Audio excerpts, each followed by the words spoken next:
नमस्कार दोस्तों, आप लोगों को हमारे YouTube ज्ञान की बातें ऑफिशियल चैनल में स्वागत है। तो आज के इस वीडियो हम बताने वाले हैं कि चमार जाति का इतिहास और चमार शब्द की उत्पत्ति कैसे हुई। जाटव चमार जाति की उत्पत्ति एवं इतिहास। चमार संस्कृत चर्मकार पूरे भारतीय उपमहाद्वीप में फैला हुआ एक दलित समुदाय है। ये मुख्यतः भारत के उत्तरी राज्यों तथा पाकिस्तान और नेपाल के निवासी हैं। यह लगभग पूरे विश्व में पाए जाते हैं। आधुनिक भारत की सकारात्मक भेदभाव प्रणाली के तहत उन्हें अनुसूचित जाति के रूप में वर्गीकृत किया गया है, किंतु चमार शब्द को एक अपशब्द के रूप में भी प्रयोग किया जाता है। जाटव जाति को इतिहास में चमार और चर्मकार नाम से जाना जाता था। इस जाति का इतिहास प्राचीन भारत के समय से अस्तित्व में रहा है।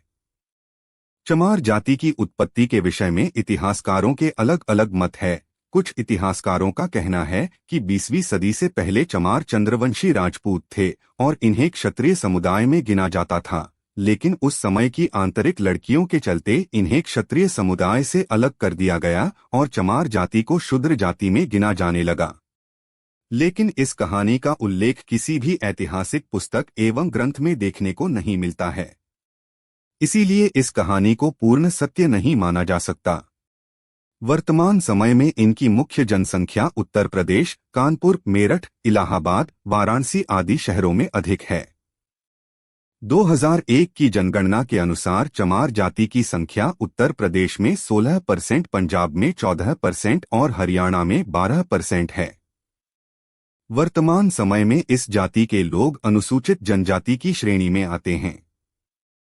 चमार जाति के लोग प्राचीन समय से शूद्र समुदाय की श्रेणी में शामिल किए जाते रहे हैं।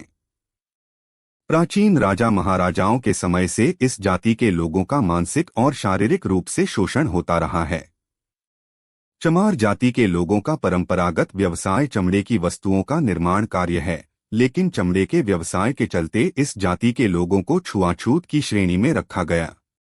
ऐसा माना जाता है कि चमार जाति के लोग भारत में अंग्रेजों की हुकूमत से पहले काफी धनवान हुआ करते थे, लेकिन अंग्रेजी हुकूमत के रहते हुए दबंग और सत्ताधारी लोगों ने उनका शोषण किया और इन्हें शूद्र जाति की तरह इस्तेमाल किया। अंग्रेजों से देश को आज़ादी मिलने के बाद सभी अनुसूचित जनजातियों एवं दलितों के साथ छुआछूत रोकने के लिए डॉ भीमराव अंबेडकर ने संवैधानिक रूप से कई सख्त कानून व्यवस्था का निर्माण किया। भीमराव अंबेडकर ने चमार जाति की आर्थिक और मानसिक मनोदशा को सुधारने के लिए संविधान में आरक्षण व्यवस्था का निर्माण किया। अनुसूचित जनजाति के लोगों के लिए आरक्षण व्यवस्था के बाद चमार जाति में तेजी से आर्थिक सुधार देखने को मिला। इस आर्थिक सुधार का पूरा श्रेय श्री भीमराव अंबेडकर जी को जाता है। चमार जाटव जाति की वर्तमान स्थिति। भारत के सभी राज्यों में चमार जाति की 150 से भी ज्यादा उपजातियां पाई जाती हैं। वर्तमान समय में चमार जाति के लोगों की स्थिति पहले से कई गुना बेहतर है। अब इस जाति के लोग चमड़े के व्यापार के अलावा राजनीति, विज्ञान, सिनेमा जगत, व्यापार और खेती आदि सभी क्षेत्रों में प्रगति के पथ पर अग्रसर हैं।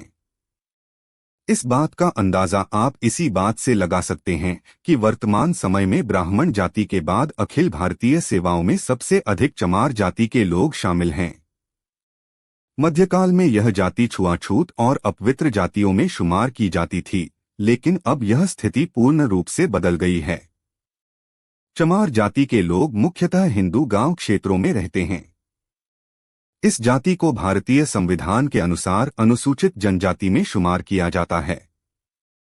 चमार जाति के रहन-सहन और रीति रिवाज की बात करें तो मध्यकाल में चमार जाति के लोगों में शिक्षा की कमी के कारण रहन-सहन में काफी दोष थे, लेकिन वर्तमान समय में इस जाति के लोगों में काफी सुधार देखने को मिल रहा है।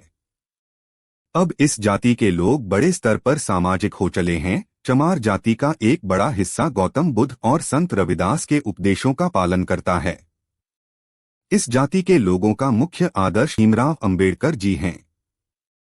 अगर आप बौद्ध धर्म से रिलेटेड संबंध रखते हैं तो चैनल को जरूर सब्सक्राइब करें और वीडियो को लाइक और कमेंट में जय भीम लिखना न भूले।